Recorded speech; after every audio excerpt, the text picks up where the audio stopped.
the heart of Victorian London, where the streets whispered secrets and the courts echoed with tales of crime, one woman's name sent shivers through society: Celestina Sommer.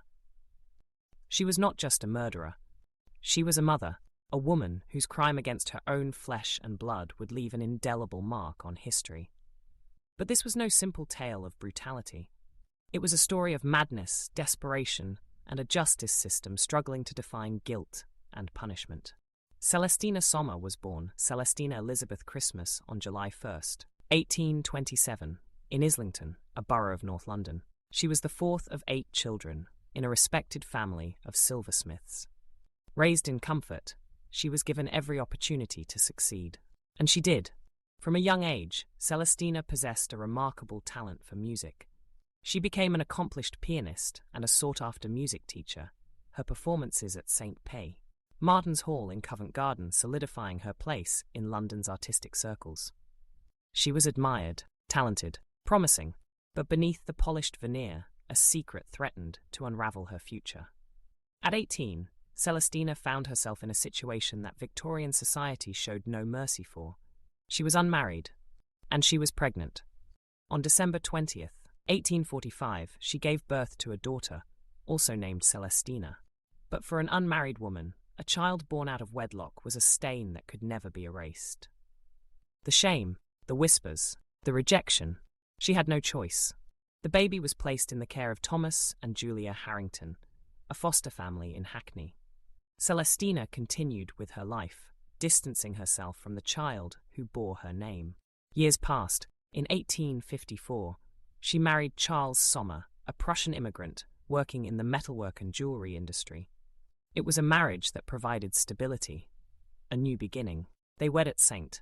Mary's, Islington Parish Church, and settled in Charles's home, an area that would later become the Packington estate. But fate had other plans. On February 16, 1856, for reasons still debated, Celestina made a fateful decision. She went to Hackney, retrieving the daughter she had once left behind. That night, inside the Sommer residence, horror unfolded. In the front cellar of their home, Celestina attacked her own child, cutting her throat in an act of brutal finality. The maid, Rachel Munt, was sleeping in the nearby kitchen when she heard it. The sounds of something terrible, something that made her blood run cold. By morning, Munt, shaken but determined, raised the alarm without alerting Celestina. At 4:30 p.m. on February 17th, both Celestina and her husband Charles were arrested on suspicion of murder. They were taken to Hoxton police station. But the story was far from over. 2 hearings followed at Clerkenwell Police Court. The magistrate, piecing together the facts, identified the deceased girl as Celestina's daughter. The crime was shocking, incomprehensible. But why? What drove a mother to such an act? Charles denied all involvement. He had not been home at the time. He hadn't even known the child. With no evidence against him, he was released. Celestina, however, was another matter. The coroner's inquest took place at the North Pole Inn in Islington. The jury deliberated, and their verdict was clear. Celestina was guilty. Meanwhile, outside the courtroom, tensions rose. Rachel Munt, the maid who had uncovered the truth, was met with an angry mob on her way home. Furious voices, threats in the air. The police had to step in, escorting her to safety. On March 7th, Celestina was brought before the Central Criminal Court, the Old Bailey. She stood trial again on April 10th. The proceedings were swift. After just 15 minutes of deliberation, the jury returned with their verdict. Guilty. The sentence? Death. Justice Crompton's words sealed her fate. Celestina Sommer would hang. But was justice truly served? At the time, Victorian England had no clear definition of insanity in criminal law. Though her defense never formally pleaded insanity, the question loomed: was Celestina in her right mind when she committed the crime? Had madness driven her to murder? Public opinion was divided. Some believed she deserved her fate. Others argued she was mentally unstable, that the law had failed to recognize her condition. Among those advocating for her was Alfred Diamond, a prominent figure who believed Celestina's mind had been fractured long before the crime.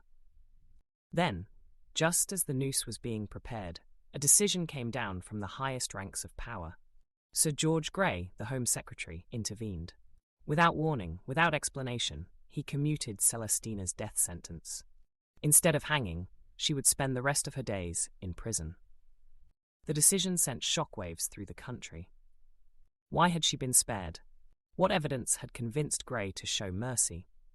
The public demanded answers, but none were given. The controversy raged on. Had she escaped justice? Or had justice finally recognized the truth?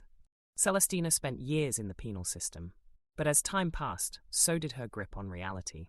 Her mental health deteriorated. Eventually, she was transferred to Fisherton House Lunatic Asylum. On April 11th, 1859, at the age of 31, Celestina Sommer died. An examination revealed signs of brain damage, confirming what many had long suspected: she had not been of sound mind. But by then, the debate had already faded. The case that once gripped Victorian society became just another chapter in the history of crime and punishment. And yet her story remains, a tale of madness, justice, and a question that still lingers in the shadows of history. Was Celestina Sommer a cold-blooded murderer, or a victim of a mind unraveling beneath the weight of a world that showed her no mercy?